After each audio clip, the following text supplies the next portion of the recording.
Ingmar Bergman nasceu em 14 de julho de 1918 na cidade de Uppsala, na Suécia, e é um dos diretores mais aclamados da história do cinema. Iniciou sua carreira no teatro, em 1941 com a peça Morte de Caspar. Esse início de carreira do diretor é refletido em toda a sua filmografia, que assim como uma peça de teatro, explora com perfeição a mise-en-scène por meio de mudanças de luz, posição de objetos em cena, e a partir de 1972, com o filme Gritos e Sussurros, passa a estudar as cores como elemento narrativo. Bergman é conhecido também por seus filmes de temática psicológica e religiosa, o que dá peso e profundidade às suas obras. Filho de pastor luterano, Bergman era constantemente agredido por seu pai, o que o levou a questionar a existência de Deus e a criticar duramente as instituições religiosas que pregam o temor a Deus por meio de culpa e do pecado, e por meio de punição e castigo. Em seus filmes, o diretor expõe a sua busca existencial e propõe discussões acerca da mortalidade, solidão e fé, além de romper com o padrão de família perfeita ao explorar em suas obras famílias disfuncionais e personagens psicologicamente destruídos. Bergman, ao longo de sua carreira, dirigira 77 filmes entre longas-metragens, curtas, documentários e filmes para a TV, e desses conseguira 9 indicações para o Oscar, tendo ganhado 3 Oscars da categoria de melhor filme em língua estrangeira, com os filmes A Fonte da Donzela, de 1959, Através de um Espelho, de 1961 e Fanny Alexandre, de 1982. O diretor morreu em casa em 30 de junho de 2007, aos 89 anos de idade. O primeiro filme de Bergman que vamos analisar neste vídeo é o filme de 1956 chamado O Sétimo Selo.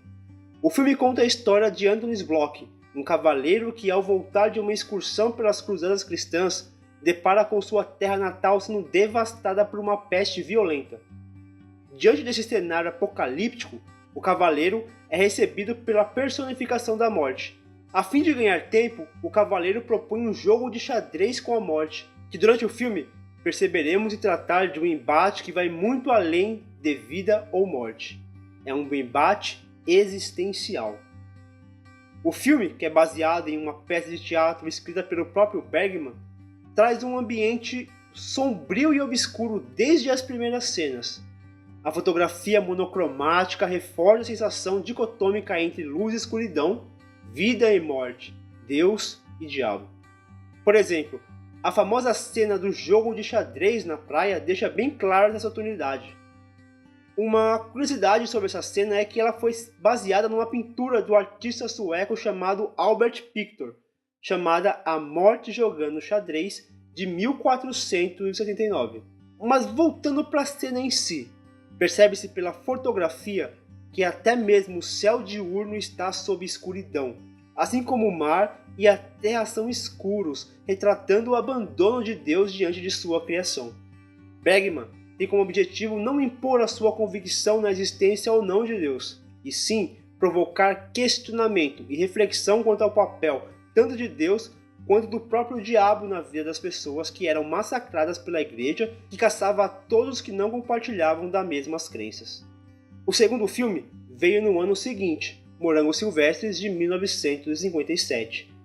E mais uma vez Bergman fala sobre mortalidade.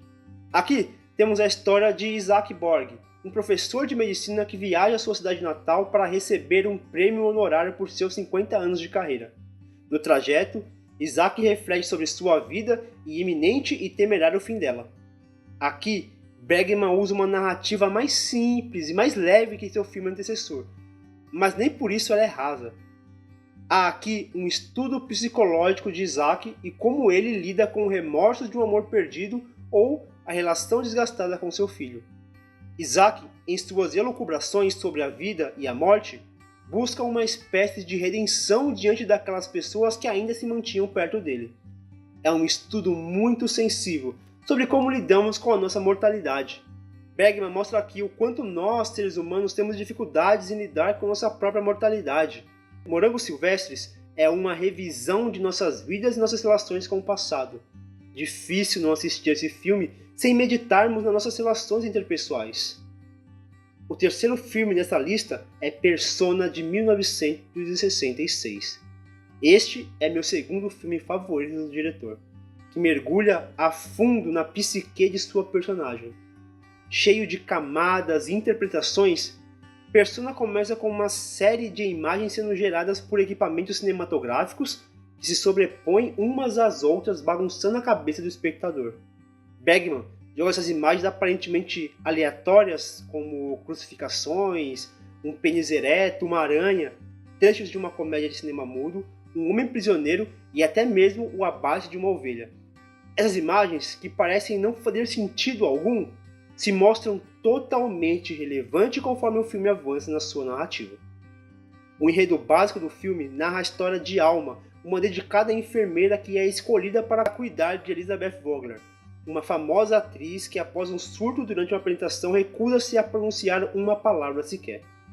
Para que esse tratamento tenha melhores resultados, ambas vão para uma casa isolada numa ilha, e lá Alma acaba abrindo sua vida inteira para Elizabeth, que se apropria de suas histórias para criar versões próprias para uma peça de teatro. Persona é um tipo de filme que quanto menos você souber, melhor, pois a história esconde em seus meandros uma complexidade reflexiva que o espectador vai desvendando aos poucos. É uma história sobre criarmos máscaras sociais em nossas vidas para esconder quem realmente somos no íntimo e como expomos nossas fragilidades quando tais máscaras caem. O quarto filme talvez seja o mais poético de todos, Gritos e Sussurros, de 1972. O filme é todo focado nas cores que compõem os ambientes e os figurinos. Preto, vermelho e branco surgem na tela como se fossem mensagens de luto, raiva e apatia. É a primeira vez que Bergman explora cores tão vívidas em um filme, algo que se repetirá em seus trabalhos subsequentes. Gritos e Sussurros fala sobre luto, remorso, futilidade e liberdade feminina, sempre se utilizando de imagens na tela para contar uma história. Vale conferir um vídeo especial que eu fiz aqui no canal falando sobre este filme. Eu vou deixar no card e também deixar um link na descrição deste vídeo. O quinto e último filme é o mais longo da carreira do diretor, além do último de sua carreira no cinema, Fanny e Alexander, de 1982. O que talvez seja o filme mais pessoal de Bergman, trazendo suas memórias de infância, é talvez o mais simples estruturalmente e narrativamente falando, o que de forma alguma torna o filme menos complexo. Duas crianças, Fanny e Alexander, alter ego do próprio Bergman, vê na morte do seu pai suas vidas, que até então eram harmônicas, se transformarem num caos após a sua mãe se casar com um opressor pastor presbiteriano. Bergman economiza na inventividade da direção para criar um ambiente onde a vida dos personagens é mais importante do que os movimentos de câmera e enquadramentos milimetricamente calculados. É um filme que exige paciência do espectador, mas que recompensa no final, pois, apesar do filme ser longo, com mais de 188 minutos de duração, e de ter um ritmo um pouco lento, isso em momento algum torna o filme enfadonho. Bergman consegue alternar a história entre a perspectiva das crianças, da mãe e dos demais membros da família, criando um vínculo entre todos os personagens. Ninguém fica sobrando no filme e todos os personagens são bem utilizados, o que exige um tempo para desenvolvê-los, justificando sua longa duração. Vale lembrar que o filme ele foi filmado para ser um filme para a TV, dividido em 4 partes, que somadas teriam mais de 5 horas de duração. Mas a produção recebeu um corte de 188 minutos para ser lançada nas salas de cinema. O público agradece. Fanny Alexander é uma bela despedida do diretor que, após esse filme, abandona o cinema e passa a trabalhar com produções para a TV, com a mesma qualidade, mas não necessariamente com o mesmo sucesso internacional. A carreira de Bergman é marcada por excelentes filmes que abordam o máximo do existencialismo humano e nossas relações interpessoais, o que os torna profundos e belos. Citarei aqui 5 menções honrosas para complementar este vídeo.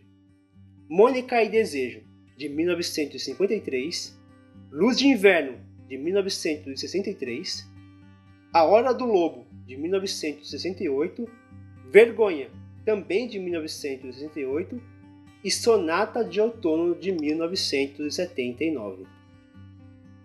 É isso aí, galera. Muito obrigado por acompanhar mais este vídeo do canal. Eu espero que vocês tenham gostado dessa lista com 10 filmes do Bergman, que é um diretor fantástico, é um dos diretores que eu mais admiro. Eu espero que vocês acompanhem a carreira, consigam ver parte ou todos esses 10 filmes e mais filmes. Deixa aqui no comentário se você gostou de algum outro filme que não foi citado do Bergman, que você gostaria também de indicar, e também que outro diretor você gostaria de ver a sua obra sendo explorada um pouquinho mais aqui no canal. Os links para as pesquisas eu vou deixar na descrição. Clique para você se aprofundar mais na obra desse diretor tão fantástico. Não se esqueça de curtir este vídeo e também de assinar o canal. Um forte abraço e um bom cinema para todos.